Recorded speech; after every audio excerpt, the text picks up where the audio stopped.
Welcome to the Cleaning Up Business Podcast. My name's Chris Guilfoyle and I'm going to be your host. In every episode, we're hoping to bring you industry leaders from a wide variety of service sectors, disruptors within their industry, and day-to-day entrepreneurs with some business and life lessons for you guys to take away. Let's jump in to today's episode. This is a huge question. I just cried.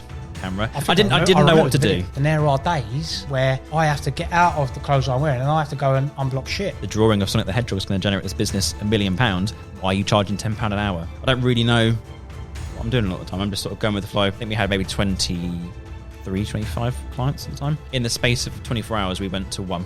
I think it's the world that we're going to live in. I think you'll live in homes that are completely automated. I came into school one day and I had had photos of myself playing Minecraft plastered around all the hallways at school.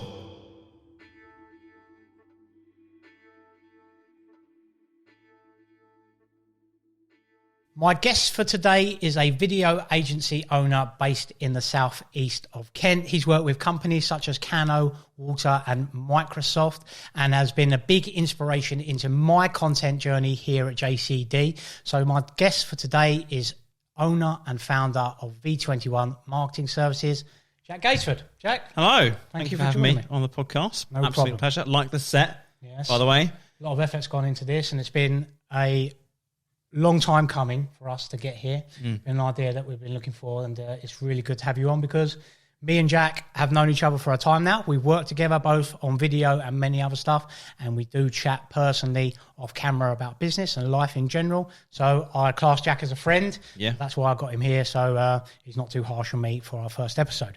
So Jack, for today, I say informal chat, not an interview style podcast. So it's going to be a chat, two business owners, just shooting the shit and talking everything business. So Jack, tell us a little bit about yourself, where you started your journey and how you got here today. So my journey started probably when I was, 13, I want to say. Yeah, I had my first YouTube channel, which was a gaming channel, which was really good. I used to make like Minecraft videos and the classics. And then I did that for a couple of years, got severely bullied at school, so deleted the channel. And then skipping on like a long time, it's just sort of uni and those sorts of things. And then I just really found a love for video.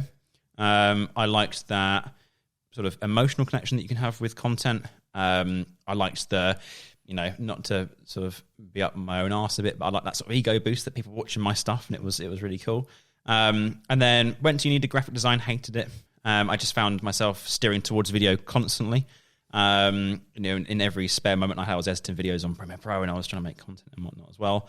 And then left uni and started V21, which is my first ever business that I think I've done all right in so far. And I've kind of just gone from there, really, mate. I mean, I'm 26 now, so it's sort of like I don't really know what I'm doing a lot of the time. I'm just sort of going with the flow, enjoying the process.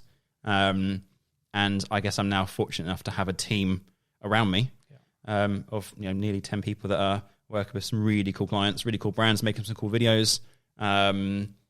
It's I freaking love it. It's interesting. You said that you straight out of school. So like me, obviously I worked within a company as an employee, PAYE, seems a long distant memory now. But you literally started V21 straight out of school.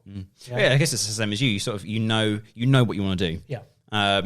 So I always found I wasn't the best in class at school either. I was always fiddling around with stuff and sort of I wasn't massively focused on just learning what they were reading from books all the time.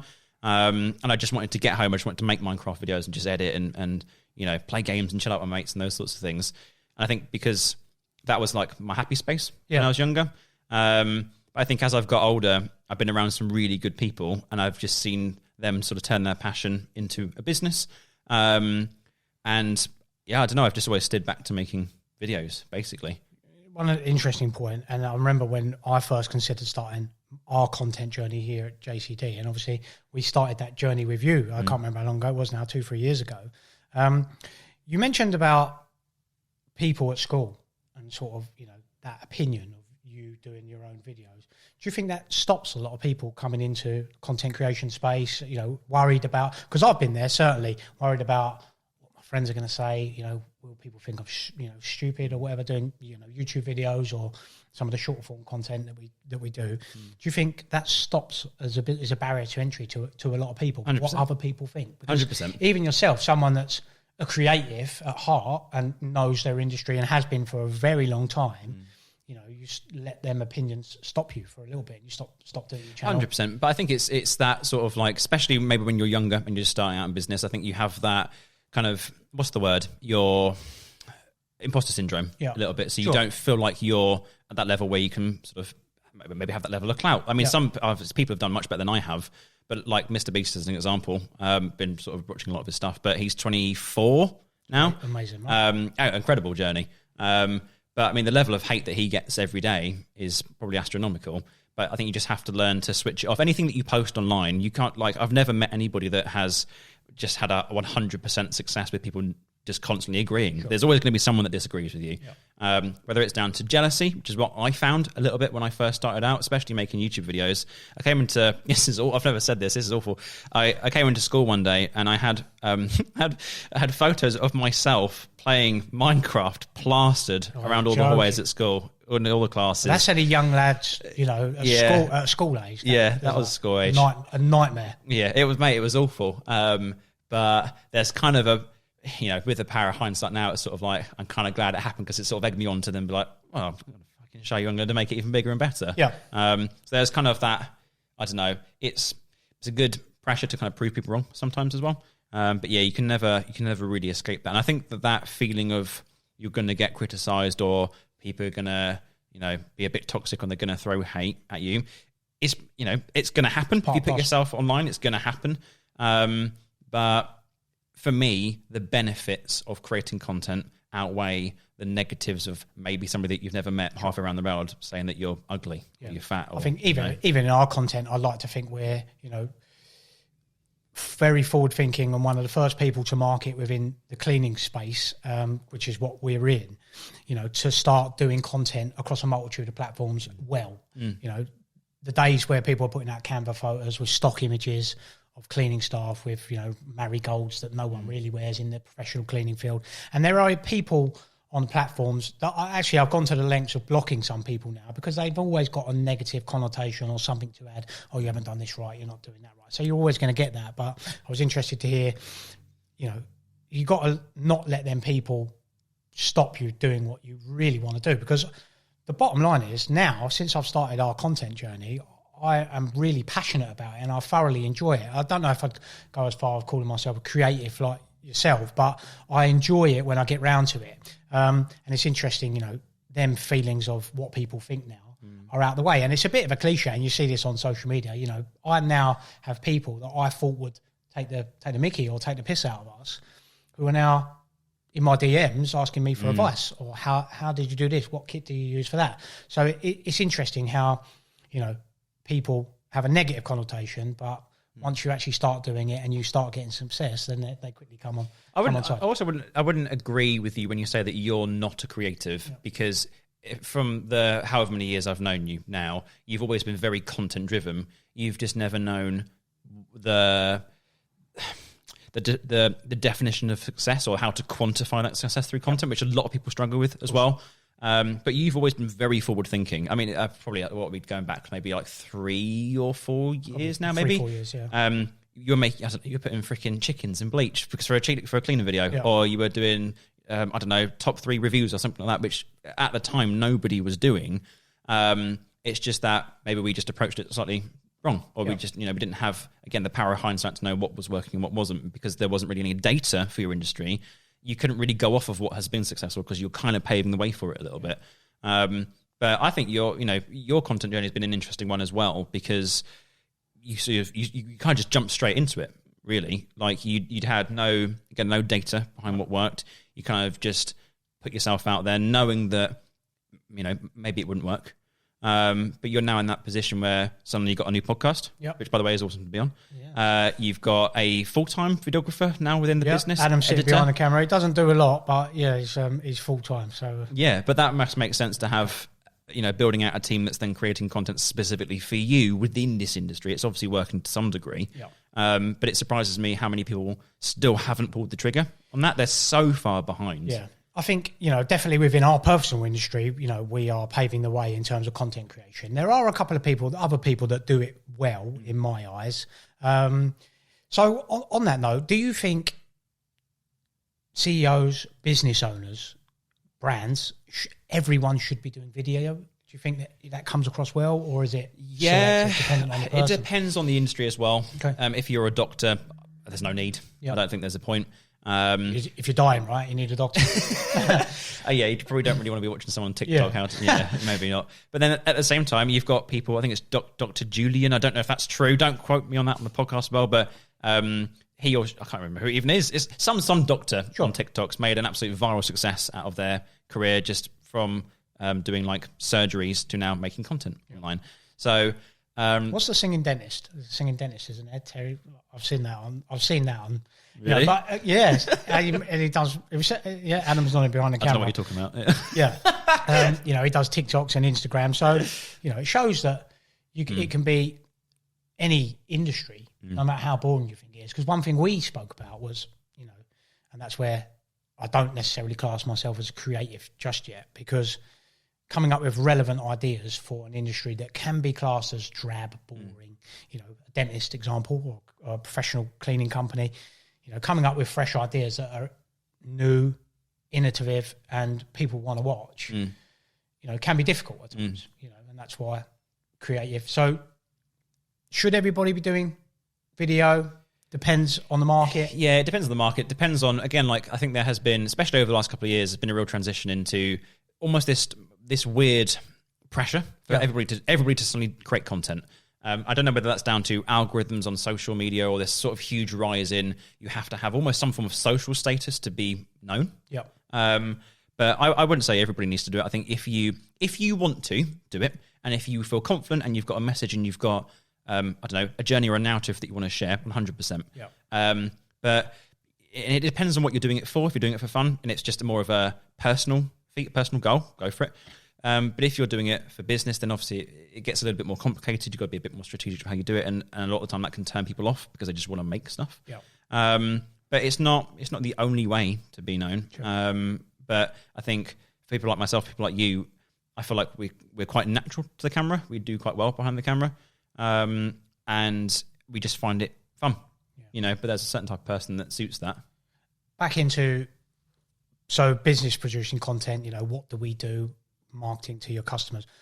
What's your view on personal branding? So outside, like myself as an example, we have JCD Cleaning and Grey Water Drainage, which we produce content for. But outside that, I've also got my wider personal brand, which we produce different type of content for. And to be honest with you, that's probably been the most successful platform because we don't necessarily have an ROI based off our content for JCD Cleaning, but the networking opportunities and the notoriety that it's gave me as a personal brand. So similar question. So should managing directors and CEOs be producing specific content about them for their personal brand as well as their... Again, it depends on the goals. So if the purpose is to, grow their reputation online or to make some form of, again, like you say, just sort of publicize them a bit more, 100%. I think it's really important. I think video is the best way to show, and I'm going to say a buzzword here, but to be authentic and show your true self, which I still think is very important. We're entering a bit of a weird time in that space on social right now where you kind of, everything's great. And I feel like it's kind of been like that for a little while. So as long as you're not steering into that, you're just creating content to make yourself seem amazing, which I think people start to see through a bit more now. And you're just being yourself 100%. Yeah. But again, it depends on your goals. If your goal is to build a business that you can sell for 100 million that doesn't require you involved, there's no point in doing that at all because you're trying to build a brand and not a personal brand. If maybe you want to start pushing some consultancy or you want to build a couple of businesses where you are the face of those brands, definitely jump onto content. It depends on the direction that you want to go down. I think there are positives and negatives of jumping on video. It comes with a lot of stress. There's a lot of late nights trying to think of, right, this piece of content hasn't worked. Can I innovate in this space? But but then you can have a lot of success with content as well. Again, it just depends on what you want to achieve. For your industry, if we're talking specifically about the cleaning industry, 100%, because nobody does it. No. Whereas, I don't know, in the influencer market, obviously everyone's creating content, so it's getting significantly harder to stand out and be unique in that space. Even for, I don't know, like e-commerce brands, maybe like drinks or, I don't know, what have we got in the office? Costa. Yeah. I don't know if that's an e-commerce brand or not, but I think content's important, not necessarily from the person who runs the company, from the business themselves. It depends on the goals. What metrics should people be looking at as they decide whether content is valuable and they should be presenting it? So I'm a business owner and I'm thinking, I'm on the edge of going, you know what, I'm going to have a real go at Instagram, YouTube, TikTok, whatever it may be, but you know, I'm not really sure if it's for me. Or is there any specific metrics, or you know, if you've got a brand that's XYZ that maybe no one. So for me, I looked at it from a perspective of no one's doing this in my industry. So that was enough to push me over the edge and get in touch with you early days and start producing content. Is there any metrics that people should be looking at to say, right, actually, if you know you've got a niche and there is no one doing that within your brand, that should be an automatic trigger that you should be the pioneer with that? Or is it so horses for courses and individual based on again, it's totally relative to your situation, what you want to do. So for you, we made content because we wanted to get the brand out there, and we were tracking that through subscriber growth, community growth, views on the videos to see how well they were performing. Other brands, let's say you're starting a podcast, for example, which is a form of content, you probably wouldn't be necessarily tracking, I don't know, the reach. It's probably more the downloads or the subscribers to that community. A few million, hopefully, by the time this goes. Definitely, if I've come on, mate. Yeah, 100%. Or you might be tracking retention rates, so how far people have come from that content. It depends. It depends on what you want to build. So I do think it's very easy, and social media as a platforms are designed to hook you. So especially TikTok, Instagram right now are very popular because they reward you very quickly with a lot of, I think a lot of marketers will probably hate me for saying this, but almost like intangible metrics. It's that vanity metric. It's those views, and you know, I've got 1 million views on my latest TikTok video. That's great, but for a business, it doesn't make sense to just be seen by people. You want to convert people, and you want to generate sales and revenue. So content would make sense if you're then tracking the sales that you've generated, or the calls that you've booked off the back of your latest YouTube video, or that you've maybe booked 10, I don't know, really high profiles from the first episode of your podcast. That's a good quantifier of success. Not necessarily that you've reached 50,000 people and you can go and show your mum and your family that you've done really well. So it depends on what you want to do. I think for us in our company, it's very much focused on top line revenue. Is the content generating sales? If it's not, what do we scrap? What do we push more? Sometimes it means that it's not maybe the format of content. Video, we do a lot of video content. It might be the style of the content that's not working. But it's always tracked through top line revenue. We've had videos that have reached hundreds of thousands of people that have generated absolutely nothing in terms of revenue that we've spent weeks on. Whereas I could put out a personal post of myself talking about, I don't know, what I've done this week, and it's generated business. Yeah. So it's a very weird industry. It's a very weird format, I think, content. Is there a lot of overnight success in the content industry, or do you think it's a long-term strategy? It can be. So we've had clients in the past that they've posted their first video and they've gone viral, and they've did like 10 times what they invested into the content. But then we've worked with clients in the past that we've made 100 videos for that just haven't even moved the needle. From our side, we can only aim to make the best content that we can from our knowledge and experience, but we don't control the algorithms. We don't control the reach. It also dives into, there's so much more beyond just making the content. Making the video is only, well, as you'll know, it's maybe 30% of the work. But even in that 30%, it's such an intense process to grab someone's attention, keep them hooked for the first couple of seconds, then pace it in such a way that it's going to hold their attention. You've got a clear call to action, so they're actually going to convert at the end of it. It's incredibly complicated. But then the other 70% is actually, how do you distribute it? How are you networking that? How are you using it as a marketing asset that you're sending in emails for a business perspective, or that you're using as a sales tool on the website, or that you're trying to showcase your products or your services? It's a whole another ball game. But I think to be able to be successful in content, you have to, I'd probably argue that you have to be more of a marketer and much more commercially minded, as opposed to purely just a creative. I think anyway. Feel free to disagree. Looking at the analytics of what 100%. Well, if you're not tracking anything, how do you know if it's working or not? Yeah. You can't just create a video and judge it by, that looks really good. Yeah. So does fucking so much other stuff, but it just doesn't work. Yeah. So you have to be not necessarily ruthless, but you have to be very analytical and critical to how your content is performing. Why is it not being successful? Or if it is being successful, why is that? What's worked? What have you done in that content that's hold someone's attention for a period of time? Sure. What's made someone convert? So it's a big industry. This is why it's a multi-billion-pound industry, because it's not just creating the video. It's actually a lot of the brains behind the planning and the strategy and distribution, marketing, those sorts of things behind it also. So for our viewers and subscribers, and they're looking to go into or potentially look at video marketing, what makes a good video? What's the structure that you guys go through at V21 that's a great to make question. a good video? From its initial idea, scripting, to its delivery, editing and distribution. This is a huge question. Depends. Again, I kind of like everything I said. It depends on what you're doing. I think. Is there like a 5-step process that that you would go through? You've got to know who you're talking to. Yep. So there's know your audience. Know your audience 100%. You've got to have incredibly clear messaging in that piece of content. So we have something in our business called the Rule of One. It's one message, one topic for one person through one format, one piece of content. As soon as you start integrating or adding other areas or other routes that you can go down, as an example, maybe you are a company that offer multiple different services. Rather than creating an entire video that's talking about that you do cleaning, but you also do sweeping, you also do plumbing, and you also do this, try and keep it very singular. Speak to one person that needs what you offer. Literally like one problem, one solution. That's literally it. As soon as you start adding other things in, it gets very complicated. So messaging is really important as well. I think you've got to set very clear goals with that content. Again, you've got to understand how you are quantifying the success of that. It's all well and good just posting a video and going, it's got 50,000 views, but what has it actually achieved in tangible results? I think another thing as well is, as this content space is getting so competitive, there's a lot of brands that end up looking the same as their content, especially in the e-com space right now.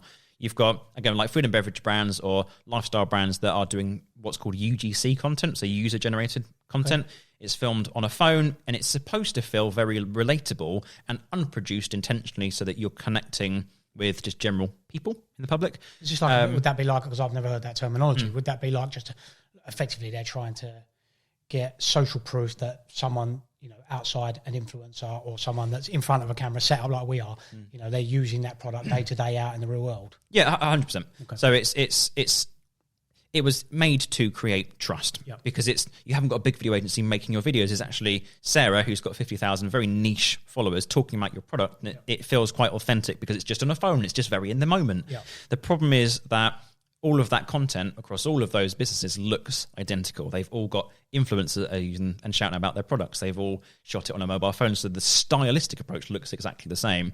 So I think the fourth thing I would recommend is try to stylistically make your content unique, make it stand out, whether that's through the production value, whether that's down to how you edit, how you color, how you add sound into that content, what you're shooting it on. Mobile phones are great because they're very cheap, they're very quick. You're disposable like as soon as you have them. But I think the biggest thing is you need to stand out a lot. A couple of things there: audience messaging, style.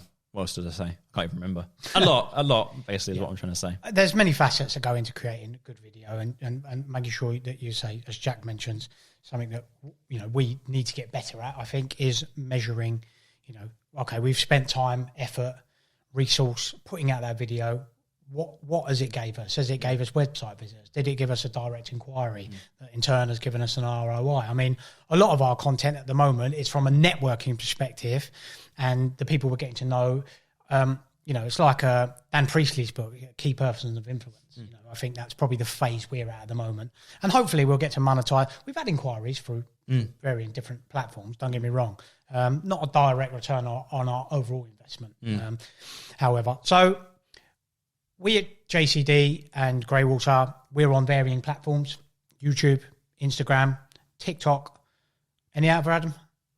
Facebook. Dead market. for us now. We don't use that because it's not our particular. That's not where our demographic is. Sure, we're B2B. So, what's your view on the current landscape of social media platforms in general? Is there one that you favour over all the others for any particular reason? And it might be like LinkedIn. I didn't mention LinkedIn. How can I not? Yeah, how can you not do that? God, I'm sorry to all of our LinkedIn fans. LinkedIn, that's a predominant platform for us because of its B2B nature. So what's your view on the current landscape at the moment? Is there a platform that is performing better over another? Is there one we should be looking out for into the future? Yeah, 100%. So I think with that sort of increase in users on TikTok, Instagram, I think a lot of those product companies are going to those platforms because the ad space is great. It's fairly cheap to run ads and get people hooked on your content. But there's a lot of potential reach and really quick follower growth that you can get. I think for a B2B business, it's slightly harder because you're trying to speak to a very specific person. So for us, it's usually like heads of marketing or CMOs of companies. Yeah. They might be scrolling Instagram and TikTok and those sorts of things, but it's always going to be better to reach them onto LinkedIn. I think the platform that people are not really thinking about is YouTube. I know we said this sort of before we started the podcast, but it's still growing. Yeah. It's massive, obviously, but it's still small in comparison to where it can be. You got to think like Google owns YouTube, and they're going to do everything that they can to beat the algorithms and the follower growth and just the speed that TikTok and Instagram are growing at by changing the algorithms and, incentivizing new users onto the platform through like YouTube Shorts, through giving them more reach or giving them more followers from the content that they post. But I think what people really need to consider is, again, who are they talking to? If they're talking to 13-year-olds that have the attention span of a squirrel, Instagram, TikTok, that's absolutely fine. I think the retention rate for TikTok is actually, I think it's 16%. Yeah. So, and on average, that's about 3 seconds. They stay aware and attentive on a video for. I've deleted TikTok off my phone for that very reason. You just end up scrolling for hours. Yeah. But the question, I was having this chat with the guys in the office today, and I'm going to ask you as well. So, and it kind of summarizes my point of why brands should jump onto YouTube. Who was the last person that you watched personally on Instagram or TikTok?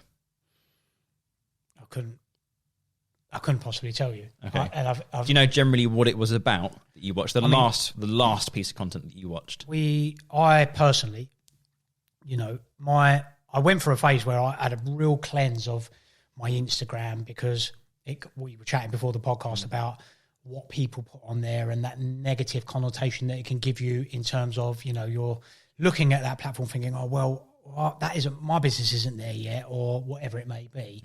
So I follow a few American business owners, so it was probably either Andy Frisella or someone like that who's an American fitness apparel business owner. It's people like that I probably produce on there. But to be honest with you, what's the specific video, the last specific video that you watched? And the fact that you're not saying anything is kind of proving my point. Yeah, I think that's what you're getting at. What's the most recent YouTube video that you've watched? Yeah, and now I can tell you specifically that because it was actually on Sunday. It was a Mr. Beast video. Yeah. His most recent one where he had cured 1,000 people's blindness. Yeah. What does he do? What does Jimmy do for a living? Well, I would call him a philanthropist now because now he's got past that point where, he's creating videos that's helping people. His video concepts generally are big budget concepts where he's giving away a lot of money or something with a lot of social value. His last video, to be fair, actually got me quite emotional because he cured people's blindness in his last video. And I just thought, what a fantastic guy. He's making probably an arm and a leg on YouTube. And, it's quite easy to get bogged down in news press, the elites and, they've got all these millions of pounds, 1% or whatever you call them. And here you've got a guy who just is so aimed now, he's of that size, is to help people. And the video is really moving. It's fantastic. But the fact that you know who he is, what he does, generally what his content's about, surely, and I don't know if it's just me that can see this, but surely that is so much more powerful than creating a 30-second TikTok that's reached 1 million people that actually 24 hours later, nobody remembers. But a piece of content that you watched 3 days ago, what's today, Tuesday, so 2 days ago, you know who they were, what they do, generally what they do for business, maybe what they do for revenue. So you build so much more of a relationship with that person because the content that you're watching is longer, you're more engaged with it, your retention's higher, and you end up building much more trust with that creator. And that's why I think a lot of brands should steer back onto YouTube. They're chasing those vanity metrics of reaching thousands of people, but actually what's more important, reaching thousands, 100,000 people, or actually building brand reputation, building brand advocacy, building trust and relationships with potential people that could buy your products or services. For me, it's a no-brainer. I think everything. I had a chat with the guys in the office earlier as well. We're just not doing TikTok. We're not doing it Instagram. Again, I see the value of that. I really do. But longer term, for a brand perspective, I don't think anything can beat YouTube. No. I think YouTube still is the king. And maybe if it's not now, I think it's going to re-reign itself as a king in 6 months to a year's time. I think for us, I agree with what you're saying effectively. YouTube is the longer game for us. Like you say, it's owned by Google, which is the number one search engine in the world. YouTube is effectively a search engine. It's the second biggest in the world. I mean, if I had a job this morning, actually, where I Googled how to, whatever it may be, on YouTube. That's just where I went to. That was a natural inclination. And our shorter format videos, Instagram, I think goes back to what you're saying about it being so, the waters are so muddied there now. It's so saturated that it's hard to stand out on a platform like that. The growth we've seen in our YouTube channel versus our other platforms, even TikTok, YouTube is growing. But it always will be because the barrier to entry is significantly higher. And what I mean by that, maybe people who don't get that concept, is that TikTok, you can film something on your phone and you can go viral overnight. And just do a silly dance. Just do a silly dance and you can go viral. YouTube takes fucking work to do properly. It takes a lot of time. It takes a lot of testing, analysing, a lot of understanding data, creative understanding. It takes longer to do, and because people aren't getting rewarded straight away, they stop and they give up and they go, it hasn't worked. But actually, you could be one video away from growing 100,000 subscribers. It can be that fast, but because it's not an instant gratification, people are more reluctant to do it. Whereas I say, try and push through that. It's like growing a business. You're never going to build a business from 0 to a million overnight. It's taking you a long time to do that. And that's why a lot of people don't step into entrepreneurship, because it's really hard. It's easier to do X, Y, and Z. But usually it's when you push through those boundaries, and it's the challenges that kind of make it worthwhile in the long run. If you really stick at them and you really smash through them, I really believe that you'll be rewarded for that effort. So we segue nicely into my next question, and let's bring it back to the wider business. So you mentioned there about how difficult it is being a entrepreneur, business owner, whatever you want to call it. And you see messages on social media, how easy and how quickly you can run an e-commerce to, 6 figures per month. What's the reality of running a business for Jack Gaisford? Tough. Yeah, very tough. I don't really talk about it a lot. I'm definitely trying to more this year, because I think that this year is it's the time of the relatable influencer. That's what I'm a big believer in. Sort of get rid of that overly toxic positivity, that big success stuff, and just be real with people. But and anybody that runs a company, even if they're a small business like ours, it's very tough. It's nice because I've kind of got past that stage of where it's just myself. So now I've got a small team. We probably do maybe just under 500,000 of revenue, which is great for me anyway. Being 26, starting as a freelance videographer, that's fantastic. Which is amazing. But it's very tough. I mean, like I was saying to you before we jumped on the podcast, it's been a weird week this week. Just a lot of stress has happened. I'm now, I've been in the office since 6 this morning. I probably won't finish till maybe midnight tonight, 1 a.m. because I've just got so much to do. But there's a part of me that just really likes that level of stress. I've got a very high sort of tolerance for stress. And for me, this is the exciting part of business, where it's like maybe things aren't going as I thought they would. And it's now, how do I solve this problem in a creative way? Maybe what sort of content do I make to overcome that challenge? Strategically thinking. I don't know. I kind of like, is it weird that I kind of like the stress of running a business? I'm the same.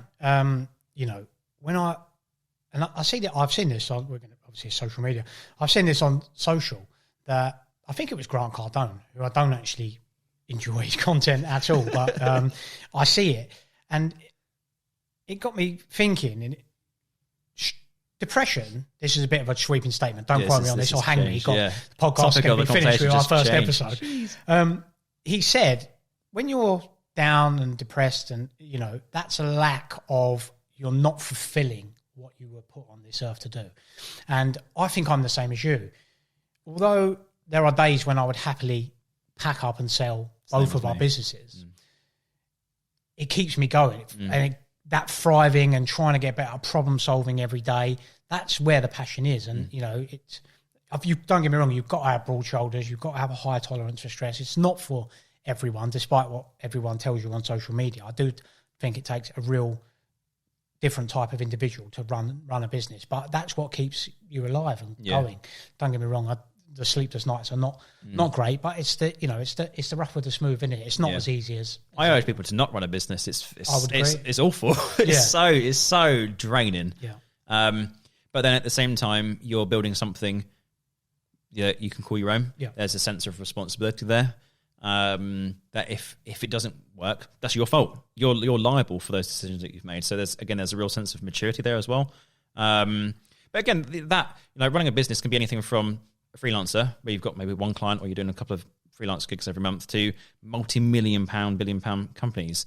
I think your problems don't go away. They just are different, or they just become bigger problems. A guy who's got a brand new 400 grand Ferrari, his tyres just popped. Sorry, mate, you've got to spend $3,000 on a wheel now. For me, it's maybe like, I don't know, 100 quid. That's still a lot of money for a wheel. But so everyone has the same problems. They're just at different scales. Yeah, I think that's a great point because, we started with zero and, we're a 7-figure business now, which is fantastic. But like you say, nothing really changes. The numbers just get bigger and, does that induce more worry? Sometimes, but, the resolution is still the same, isn't it? Like we spoke before. Sometimes when it's not going your way, you just got to get in the trenches. Do more sales, do more personal development, whatever it may be. Just get in the trenches to get that. Yeah, I think so.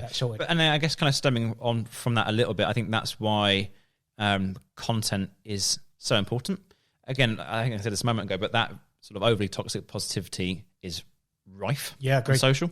I think we're getting to that point now, just generally in life, where people see straight through that now, and people know that it's not all glitz and glamour all the time. And I'd actually argue, at least from my experience, it's probably 90% crap a lot of the time. And you have that one day, maybe a month, where it's like, this is amazing, and I feel incredible, but it's a diamond in the rough, right? I think that's why making content is so important, especially from a personal branding perspective, because you have a real opportunity to show the reality of business. And I do really believe that people are going to, especially over 2023, connect with that a lot more than they would just do that unrelatable influencer.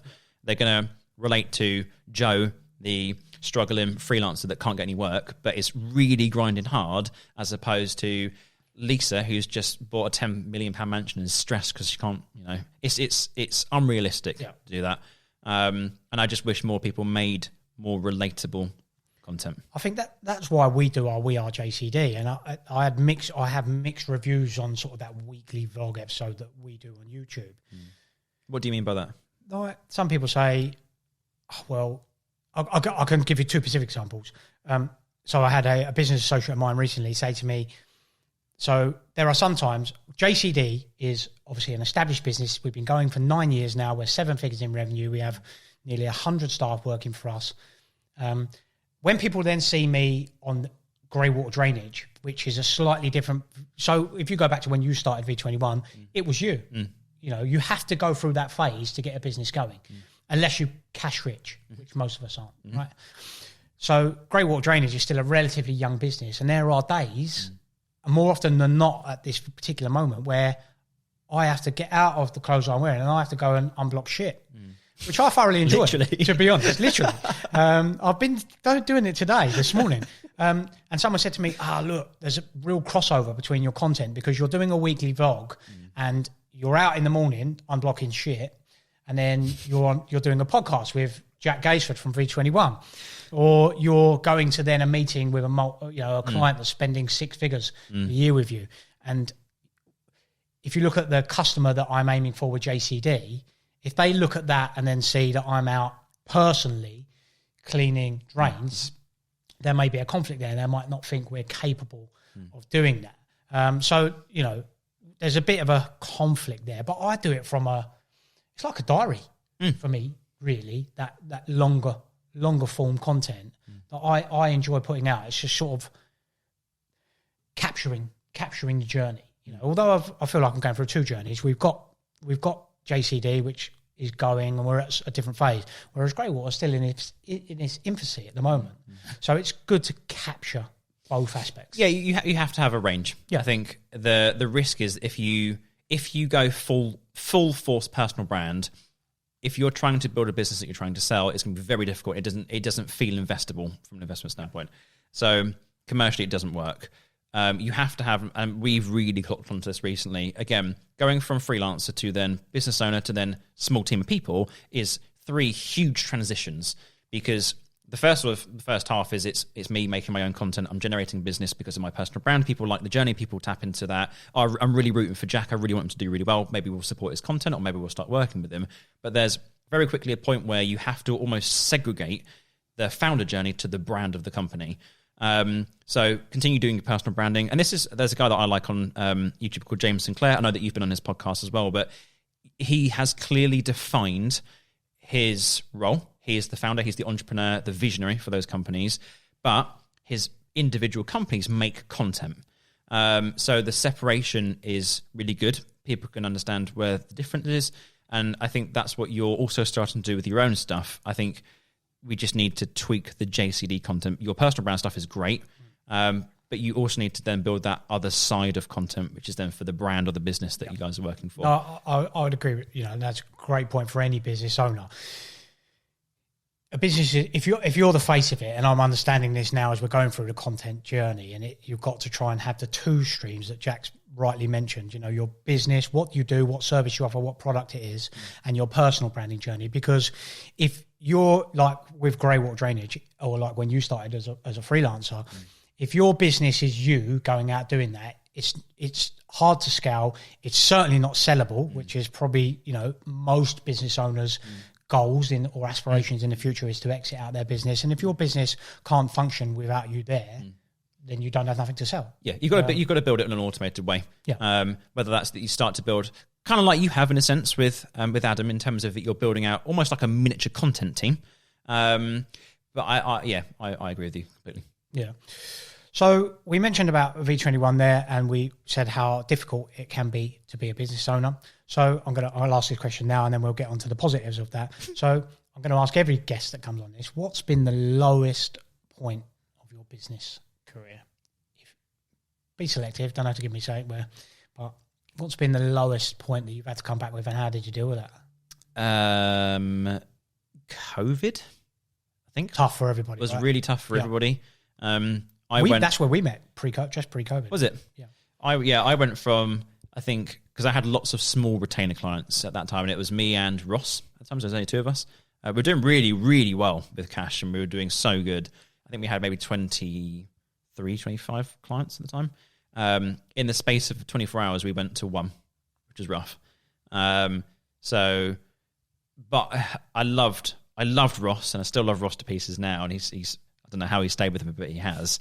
But I couldn't afford to pay him if I was paying myself. So for almost 8 months, I didn't pay myself anything. Everything that the company owned was going to Ross, because Ross was still a freelancer at that point. It wasn't even on the books. It was just all freelance. My partner lost her job, and it was just awful. Yeah. And I actually think I remember I made a video on LinkedIn, again, talking about founder's journey and those sorts of things. And I literally, looking back on it, it's really fucking cringy, but I just cried on camera. I didn't know what to do at that point, It was grim, really grim. But again, once you've got over that emotional part and you go, cool, emotions won't last forever, you then start to think, and this is what I feel is like a true bred business owner. It's like, what do I now do? What's the strategy? What's the plan of attack? How do I approach this? And again, that's just what I like about business. It is that problem solving, it's that strategy. But yeah, again, I think I probably speak for most people at that point who are running companies. COVID just hit like like a fucking rock. Yep. It was so grim. It impacted everything. All the plans of grandeur and, you know, big goals and big businesses was just kicked back by about 2 years. But it's funny because people still haven't really bounced back from that. Some are still struggling. You know, some people still struggle. But yeah, COVID was definitely the worst. Yeah, I think there's a lot of business owners. I mean, us, a bit like Jack. You know, people think, oh, you're in the cleaning industry. God, you must have been raking it in. And I think it was actually the polar opposite, because a lot of our stuff is day-to-day office cleaning. If no one's in the office, guys, guess what? It doesn't need cleaning. And people don't want to pay a bill for something that they're not having. So certainly a tough time for all business owners. So on the flip side, what's been your biggest win to date? What's been your biggest achievement? And that might still be ongoing, you know, because you're growing an ever-growing team. We keep a keen eye because of the personal relationship that we have on what you're doing at V21. It's fantastic to see the team growing. I remember Ross coming on board. Hello, Ross. So, what's been the biggest win to date? Biggest win, I think, is team. And I was saying this to you before we start the podcast as well, but I feel like we've just entered a really good period where every single person in the team, they know what they're doing, they're cracking on, they're smashing it. Everyone's working literally so seamlessly together. And it's the first point in 4 years that I've had a team that just know what they need to do, can get on, can crack on, and do it a hell of a lot better than I can myself. We've been through really tough hiring over the last couple of years. We hired some awful people. You know, with the power of hindsight, they weren't the best people to hire. But creatives are very difficult to hire because, again, the barrier to entry is so low. As soon as you buy a cheap couple £100 DSLR, suddenly you're a professional filmmaker. So that was me when I first started. So it's very hard to know sort of the scale of what creatives can do when they're actually hands-on themselves. And also, like, a lot of creatives, they get into that when they're younger. So maybe they're postgrads or they're still going through uni and they're collaborating on a lot of projects where maybe their lecturers helping them, or that, you know, they've got teachers there getting hands-on, and actually they're only doing a very small percentage of that project, but they're using it as work. So regardless of that, anyway, I think, the biggest win for me currently, it's an ongoing thing, and it is just that thrill of having a brilliant team. Brilliant team that support you. You're all on the same mission, all headed in the same direction. And days like today, where I've had a pretty awful day, I think it's fair to say, they have your back. And one of the boys came into the office earlier and said, look, I know it's a bit crap today, but I really believe we're going to smash through this, and we're going to crack on, and we're going to do whatever we can do to get out of this problem. And it's a good feeling. They're the type of people that you want around you as part of the team. 100%. Chips are down, they can rally round. 100%. So moving on to, we've spoke about social media platforms and what it takes to create a good video. One thing I wanted to chat to you about today, which is a bit of a hot topic, is AI. So we're seeing, well, it seems like a plethora of posts at the moment across varying platforms about how AI is going to change the content landscape. You know, what's your view on AI? Do you think it's going to remove the need for creative minds as such? Maybe one day. I'm really overly obsessed with AI. Yeah. I think it's incredible. I think we are living we're living in that moment now. It's not going to happen soon. It's right now. Yeah. Things with like the innovations in Chat GPT. I've just seen everyone absolutely buzzing about it, but it has its limits. It has its limitations of what you can and can't do with it. I think automating certain parts of the process. I think just being able to have an instant answer that is incredibly in-depth is really good. Ideas are great. If you need a quick basic bit of copy for some stuff, you can use it. I've literally got on my phone about 10 different apps that you could almost build a business just using AI. From brand name generators, logo generators, website generators in 30 seconds, copywriting content, to the point that there's a really good AI called Synthesia AI. It's like you just type out some words and it's just an artificial intelligence that looks like a person that can present it on camera. So it's almost removing the need for people. For creatives, we're well off. Yeah. So luckily, anyway, our jobs are real safe. I don't think it's going to get to that point anytime soon where suddenly it can, conjure up a piece of content and edit it the way that you want it and tell that narrative, know how to pace it and structure it. We're very far off that. So for the creative industry, it's still quite a way off. But for things like, I don't know, even though it's kind of creative copywriting or logo design, even down to like AI in pictures and just general art is becoming huge. Being able to type in, I don't know, a yellow monkey that's holding a pina colada on a top of a junkyard, it will design that for you and it will make it, which is unfathomable. It's crazy. We actually have in our bit, I'm kind of glad you brought it up. We have it's called a seat at the table in the business for Chat GPT. Okay. So if ever we're in creative meetings, which I know sounds really weird, a real seat, individual, literally a real seat that sits, and if we're brainstorming ideas, we will literally type it into Chat GPT and we'll just see what it comes up with. Yeah. And most of the time, it comes up with fairly good concepts that we can then, as creatives through experience, expand on and kind of broaden or make niche or fine tune that bit more. But it's just a good unemotional perspective on things, which I think is really good, because when you bring emotion into business, it can become very difficult. Sure. Whereas it is just a purely rational, this idea is this is based on your goals, this is what you should do. There's no feeling, there's no emotion, there's no personal attachment to what you feel that you should create, because maybe you enjoy making videos, so we're going to steer the whole company marketing towards video. Yeah. It's like, no, you need to do email marketing. It's like, oh, all right, we'll do that. Yeah. So I think, completely unbiased, unemotional bit of feedback, I think it's a great thing to do. Yeah.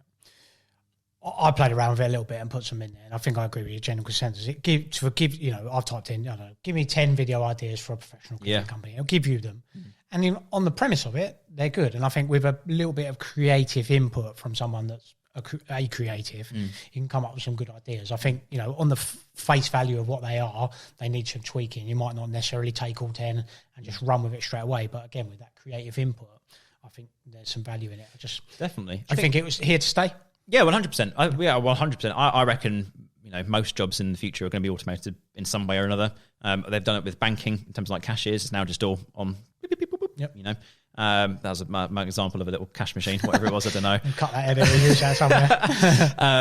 But yeah, I think it's the world that we're going to live in. I think you'll live in homes that are completely automated. You'll live in, I don't know, even like augmented reality. That is just AI driven and those sorts of things. What was the thing that I feel like there was something, this is completely off topic, whether this stays in the podcast, I don't know, but it's like this virtual metaverse. Yeah. How did I forget that? Facebook. Yeah, Facebook metaverse. I don't know what's happened with that now, but seems to have gone quiet, didn't it? I thought they were losing a lot of money. Oh, I don't know, but I don't know. Can we mention that on the podcast? Yeah. I don't know. Oh, I'm not sure. Sue us. If Mark Zuckerberg is watching this, I'm sorry, Mark. So Chris. Yeah, I think, I was a bit anti that. I just think we don't interact with, he says with a tablet in his hand, but, I don't think we interact with people as much as we should. And this goes back to the negative connotations of social media. We're so engrossed in it. I mean, my daughter's 12. She's coming into, Dad, can I have TikTok, Instagram, whatever it may be. And I think, people are so on the screens now. And I wouldn't certainly use the metaverse, but it seems it's the way it's going, and AI certainly is here to stay. And even in the cleaning industry, there's they're called cobotics, but you can program, if you've got a large open floor space, you can program a robot that will go up and down. I've seen those, yeah. Yeah, in a relatively efficient manner. If someone walks in front of it, it will stop. We've even got it on our YouTube channel. If you ask it to sing you a song, it'll sing you a song. So it's only going to get better and more intricate. Yeah, I'm a bit. I think you have to. It's going to be. Sorry to interrupt. It's going to be a generational thing, though. I think, because you're going to have all the boomers that suddenly see all this new tech and they go, "Oh, that's really scary. I don't want to get involved with that. Yeah. I just want brick and mortar business, trying to figure it out." But I think it's really going to be the companies that really take on that new innovation, especially in AI or just generally the tech space, that are going to do really well. I think you should learn how to utilize it as a tool. Yeah. It's not going to do everything for you. Obviously, you're going to have to do a lot of the work, especially in business. It's not going to build it for you. But I think using it as a seat on the table, or to get a bit of inspiration from, or a different perspective, or if you need an immediate bit of information that is, fact-checked and those sorts of things, it's great. But I do believe that the businesses that don't start to adopt it or integrate it to some way or another are going to really fall behind very quickly, because I think the innovations in that space are just going to skyrocket. Yeah. I think we've just touched the surface on what AI can do. I think when people start really messing around with it and really start testing it for business or just for personal pleasure, I think we'll start to understand, fucking hell, this is what we can actually do with AI, and it's much bigger than we ever thought, especially when it becomes like sentient, when it becomes conscious that it's an AI and that it can make other AI itself like that, or we'll get to that point. 100%. I think I've seen several podcasts where people, Mo Gowda, I think it was, is an author, and he mentioned how, and I think Elon Musk has even mentioned this, how quickly, I mean, it's took us 5 years to get to where we are today. Now we have AI, and people are using it in business. The exponential growth, how quickly, 100%. The next 18 months, what that looks like then is actually, it's unfathomable for humans at the moment. Yeah, so I think it's going to create a bigger part, and I agree with you. I think it's I regularly test on Chat GPT. Have we integrated it into our business yet? Not really, not fully. But I don't think you need to, though. I don't think every business needs to. No. I think it is just if it's useful. For us, it's useful for content ideas to some degree. For you guys, I don't know necessarily if it's what you need now. But I think it is just that any business you ever build, it's adapt or die. You've got to innovate or you've got to die. I think AI is the same. It's just going to be the businesses that adopt it early and understand how to utilize it properly are going to really do well. The businesses that are scared of it and just don't want to touch it because it's really weird and it's unusual are going to be the ones that do fall behind. And that is just how it's going to work. At least I think anyway. Yeah, I think I would agree with the same sentiment. So with AI, even prior to that, do you think creatives are undervalued? Yeah, 100%, definitely. The amount of quotes that I do that people come back and go, oh, that's quite expensive. I didn't realise you had to plan it. It's like, this £5,000 camera doesn't pay for itself, right? But it's not even that. It's just the brains behind everything that you need. Again, it's like we said at the start, creating that content is 30% of the work. A lot of the work that creators put in is that planning. It's the process. It's the thinking time that they need to just conceptualize ideas, which is such a big part of the process. Ideas, you should be spending more time than creating the ideas on. You've got to make sure it's the right idea before you go and fully flesh it out. But yeah, creatives are really undervalued because it is still that colouring in pencil industry where the barrier to entry is so low. Why would we spend, I don't know, 15, 20 grand with V21 where we can just go and get John down the road and he does it for 250 quid? Yeah. There's going to be a fucking massive difference. But, it maybe it's just John's level of experience is just super amateur, but he just needs a bit of cash. Yep. Whereas I know the huge extent and huge amount of effort and work that's required to pull something off. To get some really good results. But any creative is undervalued. I don't think there's a creative out there, even Adam behind the camera, I bet he thinks, I don't know what you pay him, Chris, but maybe some of the clients, I don't know, think he's undervalued or whatnot. But any freelancer is undervalued. They should charge more. But I think it also stems from them not valuing themselves properly. So again, because the barrier to entry is so low and they just need the work, hate me if you want creatives, but a lot of you don't have commercial awareness of what's going on. They don't have business acumen. They don't have commercial sense. So they're just happy to work on something that fulfills their emotional reason for getting into what they do. Maybe they like design. They just want to design some Sonic the Hedgehogs. That's cool. But when you start to understand the drawing of Sonic the Hedgehog is going to generate this business £1 million, why are you charging £10 an hour? Charge 10%. Charge 100 grand to make that project if you're going to do 10 times ROI. So, yes. I think they are undervalued. Sorry, I'm very passionate. No, I totally. I asked that question loaded, to be honest, because since I was probably guilty of doing that early days, and then when you're in a room and Adam's going to me, right, I've got this idea X Y Z. Have you thought of any ideas? And I'm like, it's tough. Yeah, it's super tough. So having someone with that creative mindset, or certainly even down to like the video editing as well, not even conceptualizing a video, but the framing of it, let's do it like this or whatever it may be, is hard. 100%. And again, it can be a put off for some people because they think, oh, well, I can't come up with any ideas. And certainly. And there's a crossover that, again, the reason it was loaded is because I believe the creative industry is similar to that of the cleaning industry.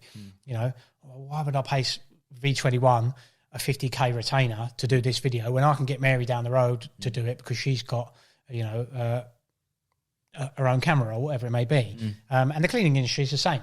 Oh, well, I don't want to pay a professional cleaner X when Susie, she can come with her mop and bucket from next door, or Carol in accounts will do the cleaning. So there's some crossover there. How do you change that? Or is it just a case of the industry changing it, creatives charging more? Yeah, I think I think we are, especially for the younger generation, we're in that space where people start to talk about business ownership and running your own company, that it's this amazing thing.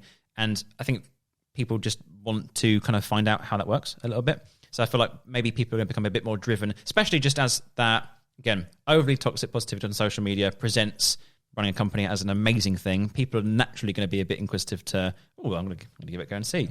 So I reckon you will have a bit of a generation that's a bit more commercially minded and that won't just want to join the workforce and want to do their own thing because they can naturally earn more money from that. But then with that comes a significant amount of stress, a lot of learning, a lot of failure. So yeah, it's a weird time. So what's next for V21? What's on the cards for 2023 for the growth of V21? Mate, big more plans of the same this year. But no, not more of the same. Again, just trying to innovate in that space. So like new services. I would love to open Studio 21, which is part of my goal. Okay. Maybe this year, maybe next year, depending on how we do, but actually start to have a bit of a franchise of video studios that we can start to rent out commercially for spaces and we can use for our own content for free, which would be great. So is that like someone outsourced coming in, using your space to produce content? Yeah, essentially, yeah. So we'd be the I guess the property managers of different studios over the UK, and people can use that space for a couple £100 a day. London rates are incredibly expensive. Yeah. Commercial property in Kent is incredibly cheap, so it just makes sense to try and add the two together and maybe build a sort of a separate side revenue generation source there.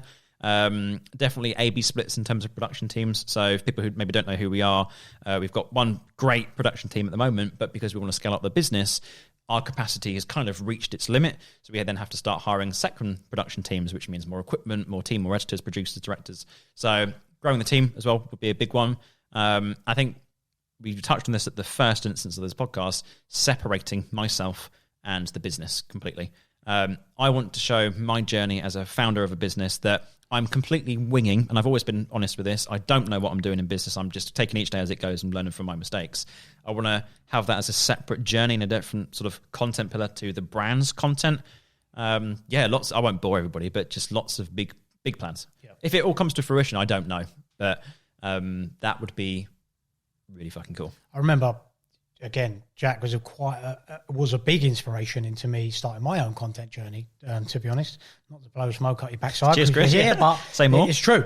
And I think, the early days, what attracted me to you, because we met on LinkedIn, what attracted me to you is the content that you put out was effectively, this is early days of V21 when it was just you, even before Ross was around. It was just you, and I think you were quite good at documenting that journey, and that made you personable to me. And I thought, this guy's relatable.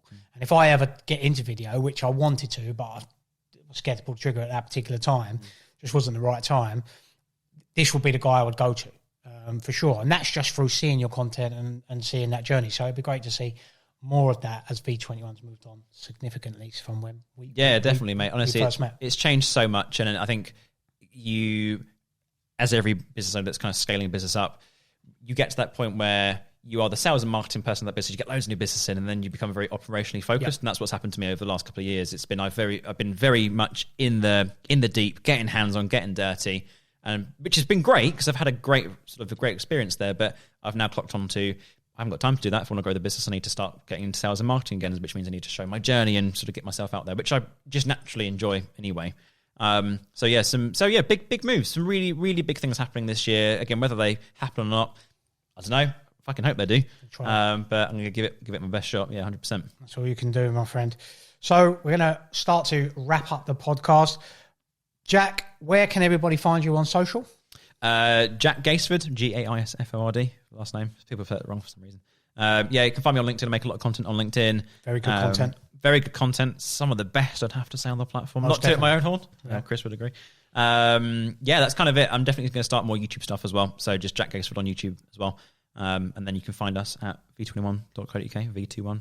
You've got a new marketing newsletter for anybody that's looking to get into creative space, that's got a business that wants the latest marketing advice. Where can they find your newsletter? It's called glitched.beehive.com, or it's beehive.glitch.com. I can't remember. Marketing people say that, but I can't remember. Something like that. We just sort of talk about the best content on the internet, what we learn from that, what people who are running businesses can do from that content. So I've really undersold that, haven't I? But yeah, it's cool. Go and check it out. Yeah, it's very good, very useful. Keeps up with the latest trends. well worth a checking out. So make sure you guys head over and do that. Well, Jack, thank you for coming on today. Again, personally, I know Jack personally, you're a big inspiration for us. I'm really proud of what you've done at V21. Jack's a little bit younger than me and he's making some great strides. So keep up the good work, mate. I know it's tough at times and we speak off camera about how tough running a business can be. That's the reality of it. But I'm proud of you, mate. You're doing really well. Thank you for coming on today. Thanks for having me. That wraps up today's episode, guys. Make sure you check in the next one.